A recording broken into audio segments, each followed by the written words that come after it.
Hi guys, so today we're going to be making some chicken and cheese quesadillas.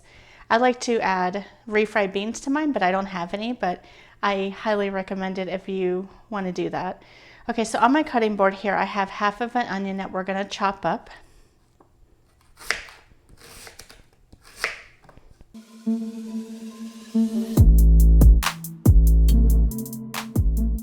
Okay, once you have your onion all chopped up, let's get back to the stove and we're going to start cooking. Okay, to my skillet I added 1 tablespoon of butter into it. I'm going to add my onion. Okay, we're going to add a pinch of salt to help draw out the moisture.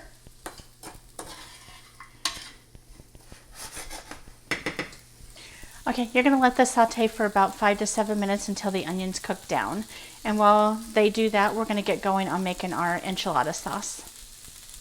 To my little pot here, I added 3 tablespoons of olive oil, and to that we're going to add 3 tablespoons of flour. This is going to be the thickener for our roux to help thicken the enchilada sauce. Okay, give it a stir. You want to cook this until you see no raw bits of raw flour anymore. Cook it for about 30 seconds or so.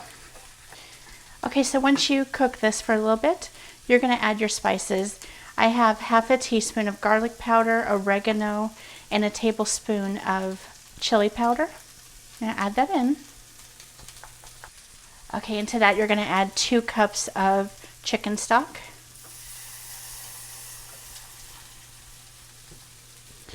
Okay, so for my chicken stock I'm using caldo de bollo. It's like a powdered. I'm also adding 2 tablespoons of tomato sauce. Okay, you're going to let your enchilada sauce cook for about 5 to 10 minutes until it thickens, and I'll show you what it looks like when it's done.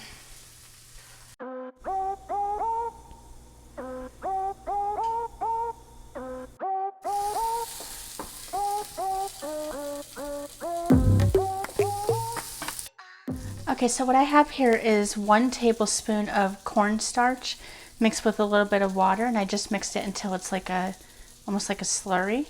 It's going to help thicken the enchilada sauce. It's a little thin for my liking, so I want to add a little bit of this, but if you like it, how it turns out, then go ahead and use it.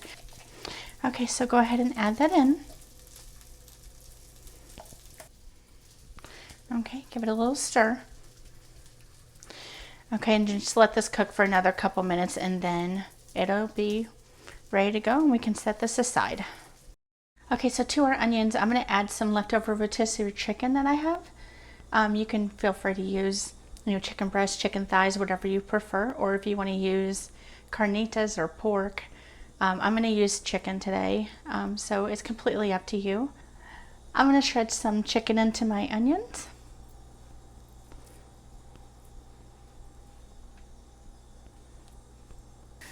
So I'm going to add a little bit of oregano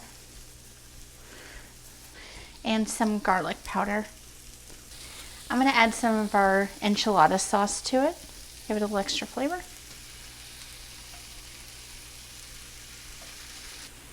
It'll help keep the chicken nice and moist also. Okay, season it with a little bit of salt. Okay, our chicken's ready to go and our enchilada sauce is ready, so now we're going to start assembling the enchiladas. I have my baking dish here, and to that I'm going to add our enchilada sauce. I'm just going to add a layer. Okay, while you're assembling your enchiladas, I got my oven preheated to 375 Fahrenheit.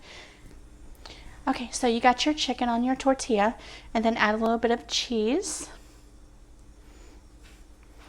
And then you take the top part here, and fold it and roll it underneath itself. And then there you go. And continue with all your enchiladas until you run out of your filling, and then we'll move on to the next step. Okay, so once you assembled all your enchiladas, you want to add some of the enchilada sauce to the top of them. Or a lot of it. Okay, and a little bit more cheese.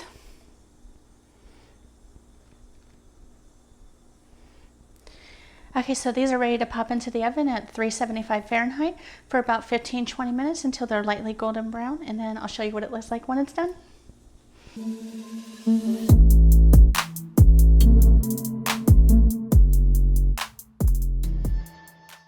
Okay, so our enchiladas are done. I like to serve mine with some, like a salsa verde or a hot sauce. I'm using a hot sauce that I got from the grocery store. It's a green chili. All right, give it a taste.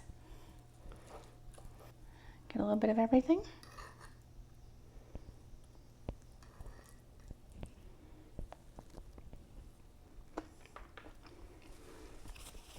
Wow, those are so good. The chicken is nice and tender, but having that hot sauce on top of it really makes a world of a difference, in my opinion. You don't have to add the hot sauce if you don't prefer it. I like it because it's a little bit of extra flavor. Gives it a nice kick to it. Anyway, I hope you enjoyed this recipe. Please like and subscribe, and I'll see you in the next video. Bye.